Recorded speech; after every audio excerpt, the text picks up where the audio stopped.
Girdle door. I'm actually looking at Bat's Head right now. One of my requested lessons from Andrew Montague was about HDR. It's commonly known as HDR. What he's referring to is using multiple exposures to control contrast in a scene and combine those exposures to make full use of the dynamic range or the light in the shot.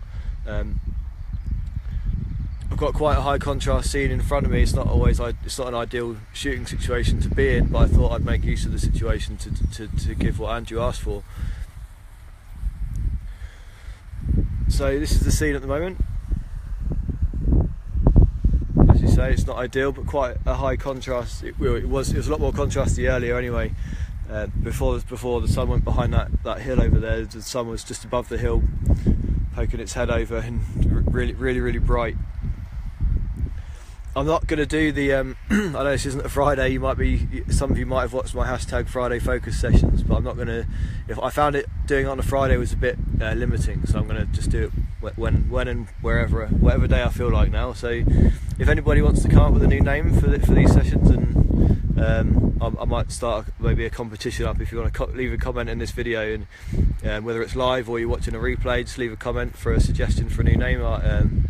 I'll chuck in a free 12x8 inch print of your choice from my website. So back to the lesson then on bracketing your exposures for a HDR shot. So you may have seen my session a few weeks ago. I ran through my workflow and how I go from getting my camera out of its bag and setting it on a tripod and then taking the shot. So I've gone through all of that. I've got my exposure dialed in. I'm set up at the moment here. I don't know if you can see that. Yeah, there you go. Really low to the ground. So I've composed the shot. That was the first thing you might remember. I really like these thistles here that are in the foreground, creating balance in the scene with Bat's Head cliff face over there. This is what my shot looks like at the moment. In fact, I'm my camera around so you can. That's what the shot looks like. You can't see the thistles in there. You might be able to just about see that. Yeah, I quite like that. So I've composed the shot. I've dialed in my exposure settings. As I've spent probably maybe a bit too much time going over the exposure triangle 2 weeks ago.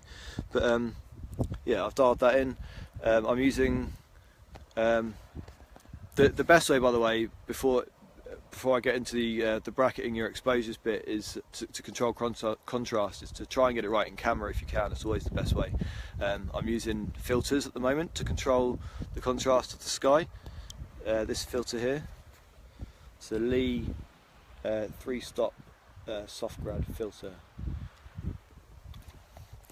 So that's always the best way. But if you don't have filters, they can get quite expensive. I appreciate it may not always be easy to have filters. And this is, by the way that I would do it. Different photographers might have different ways to do it. I'm going to show you my way.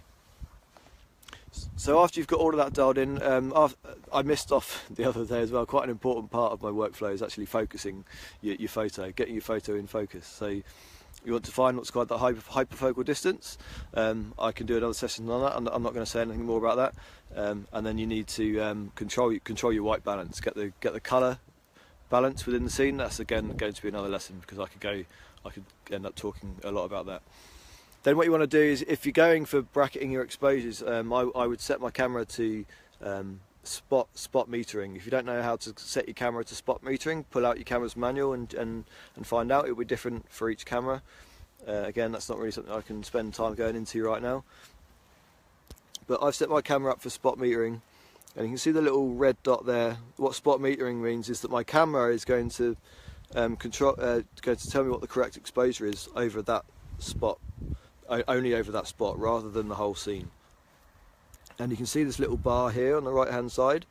That's telling me, where the 0 is, that means that would be what the camera thinks is a perfect exposure, is well exposed.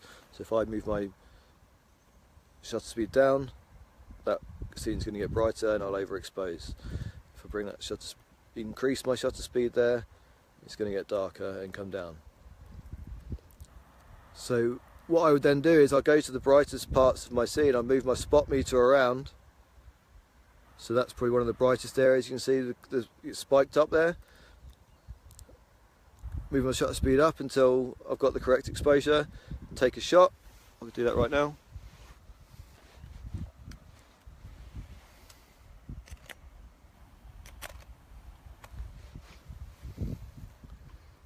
I'll then move my spot around again to another place, to dark. See that contrast there, where I've gone from being on the correct exposure to moving over the land where there's no light on it at all. It's all in shade, and that exposure has gone right down there. So I need to slow my shutter speed down to brighten up the foreground. Take another shot.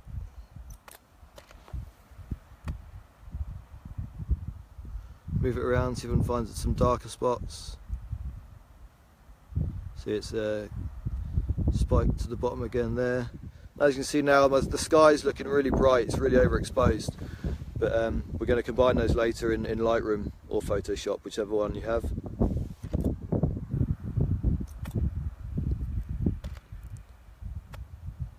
So that's 3 shots that I've got. That's a recommended minimum to have, and then if I can, I'll move around, see if I can find any other parts of the scene that I might need.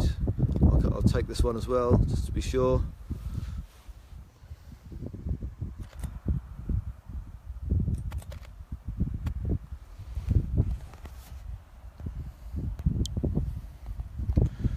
Hopefully you heard what I was saying then. I did have my camera facing the other way, but so yeah, I've taken 4 shots.